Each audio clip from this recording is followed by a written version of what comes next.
Mezenximal kök hüceyrə nədir və niyə kosmetologiyada inqilabi sayılır?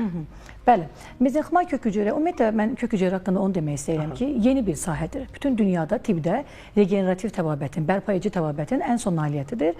Ölkəmizdə də yayılıbdır müəyyən qədər, amma ölkəmizdə ilk dəfə kök hüceyrə qarın piyi ilə alınan kök hüceyrə tətbiq olduğuna görə insanlarda həm fobiya yaranıb, həm yaxşı nəticə olmadığına görə kök hüceyrəni belə deyim, bəzi insanların beynində hələ də pis kimi formalaşıbdır. Əlbəttə, qarın piyi ilə alınan kök hüceyrədə xəstə liposaksiya əməliyyatı olmalı idi. Həm əməliyyata girir, həm oradan cəmi 200-300 min hüceyrə yarım saat sentrifuqada hazırlanır, pasiyentə köçürülür və effektdə çox qısa müddətdə 8-12 ay müddətində olurdu. Amma artıq son 4 ildir ki, mən kök hüceyrə mütəxəssisi kimi fəaliyyət göstərirəm və son 6-7 ildir ki, ölkəmizdə tək GMP sertifikatlı laboratoriya vardır, mezenximal kök hüceyrəni yetişdirən.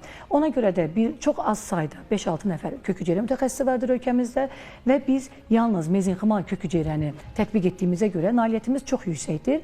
Sadəcə bunu insanlara, hansı ki, keçmişdə o qarın piyi olan kök hüceyrəni əziyyət çəkən insanlara maarifləndirməyə çalışırıq, tanıtmağa çalışırıq və müəyyən qədər tanıyan insanlar da vardır, nəticəmizi görən də vardır.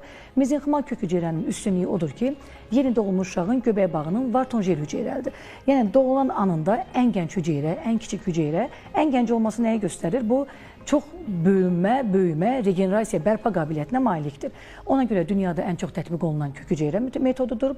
Ən az pasiyentə 30 milyon köçürülür. Bu isə üz, saç, boyun, dekoltə, əllər, yəni estetik kosmetologiyada.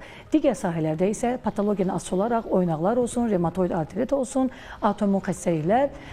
Bunlarda isə artıq 50 milyondan 200 milyona qədər hüceyrə pasiyentin vəziyyətindən... Fərq eləmir, rezusları, bilmiyorsunuz. Xeyr, qan rezusu, müsbət, mənfi, qəti fərq eləmir.